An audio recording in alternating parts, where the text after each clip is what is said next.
नमस्कार। Lake city hospital से newborn और बच्चों का सर्जन डॉक्टर अश्विन आप्टे। आज आपको जो कंडीशन बताना चाह रहा हूँ उसमें बच्चे की खाने की नस का डेवलप ना होना, जिसे हम ईसोफेजियल एट्रेसिया बोलते हैं।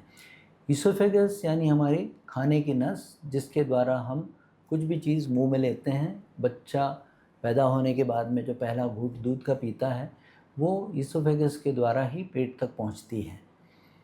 कुछ बच्चे ऐसे पैदा होते हैं जिनकी ईसोफेगस की नस बनी हुई नहीं रहती है। इन बच्चों में बच्चा पहली बार माँ का दूध नहीं पी पाता है और जब भी बच्चे को कुछ भी पिलाया जाए तो वो उल्टी के रूप में बाहर निकालता है और मुंह से उसके झाग निकलता है, क्योंकि थोड़ा बहुत दूध उसकी सांस की नस में जाता है, जिसकी वजह से बच्चे को ठसका लगता है।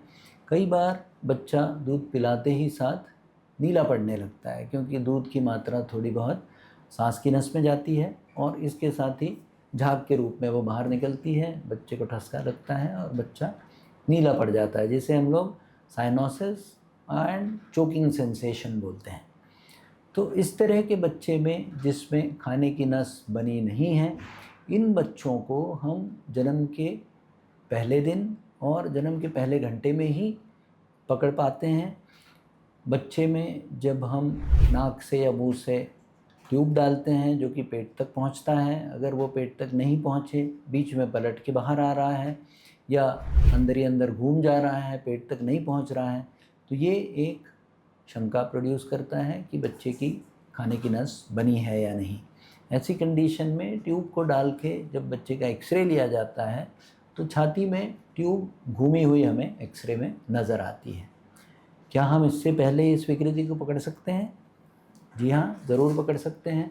कई बार मदर की प्रेगनेंसी के दौरान जो सोनोग्राफी होती है उसमें इस कंडीशन का इनडायरेक्ट एविडेंस हमें मिल सकता है। कई बार सोनोग्राफी के अंदर बच्चे के बाहर जो पानी की मात्रा रहती है, जो एमनियोटिक फ्लूइड बच्चे के आसपास में रहता है, उसकी मात्रा बढ़ती हुई दिखती है हमें। ये इसलिए होता है कि जब बच्चा माँ के पेट में रहता है और पानी पीने की कोशिश करता है तो वो उल्टी के रूप में बाहर आ जाता है और धीरे धीरे समय के साथ में पानी की मात्रा बढ़ती जाती है।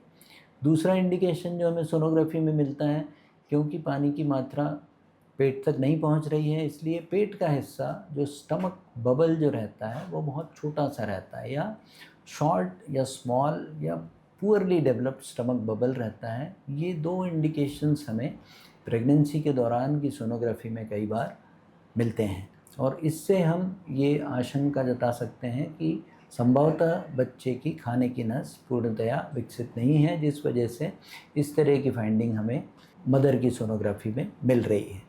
अब जब इस विकृति के साथ में बच्चा पैदा होता है, बच्चा पहली फीड के साथ में ही उल्टी करता है और मुंह से झाग निकलता हुआ दिखता है, तो ये आशंका हमारी और कंफर्म होती जाती है। जब हम बच्चे का एक्सरे लेते हैं ट्यूब डाल के तो ये कंफर्म हो जाता है कि बच्चे की खाने की नस बनी नहीं है। अब ये जो ईसोफेजियल एट्रेसिया की विकृति रहती है, इसके कई सारे टाइप्स रहते हैं। जो कॉमन टाइप रहता है उसमें यह होता है कि ऊपर की जो नस है वो ब्लाइंड है और नीचे की जो नस है वो खाने की नस के साथ में मिली हुई है।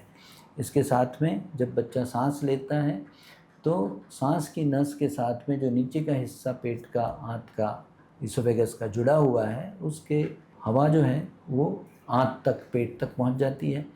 जब विकृति इस तरह की हो जिसमें कि दोनों एंड ब्लाइंड हो, तो जब बच्चा सांस लेता है तब भी गैस पेट तक नहीं पहुंचती और इन बच्चों में एक्सरे में दूसरी फाइंडिंग मिलती है जिसमें कि पेट तक, आंत तक गैस पहुंची ही ना हो।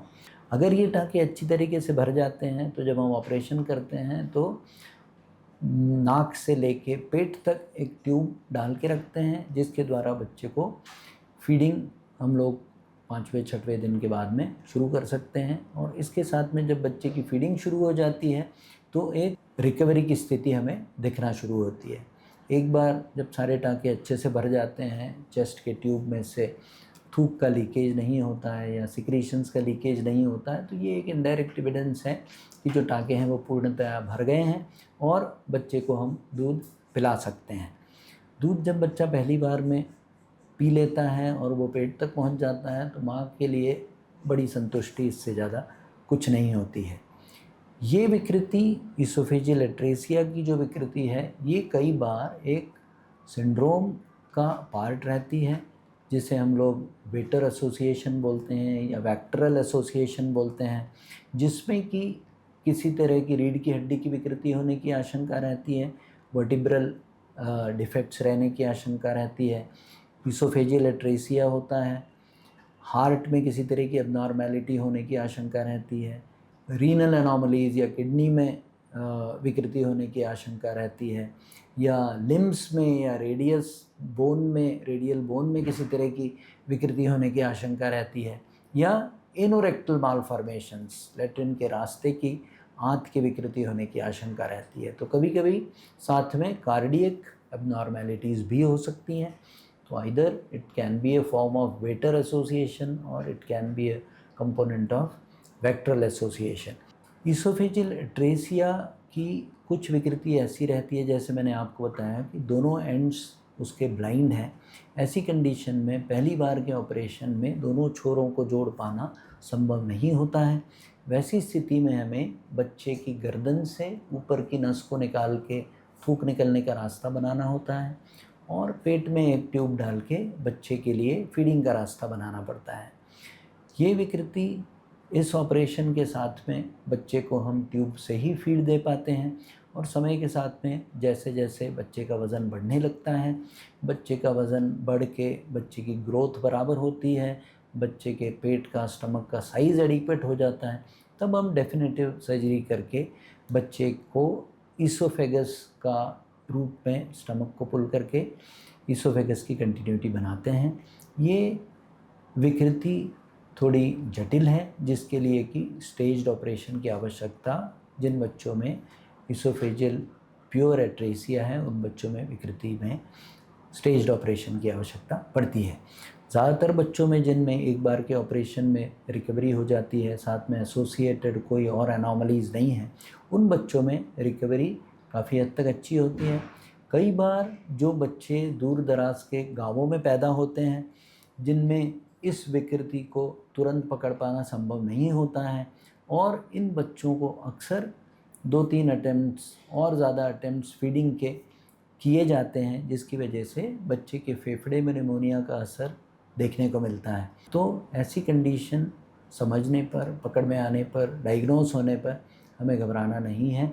बच्चे का इलाज क्वालिफाइड पीडियाट्रिक सर्जन से करवाना है, और जहाँ पर बच्चों के NICU अति दक्षता विभाग, NICU care, ventilatory care available हो, वहाँ पर बच्चे को दाखिल करवाकर इलाज करवाने में घबराना नहीं है।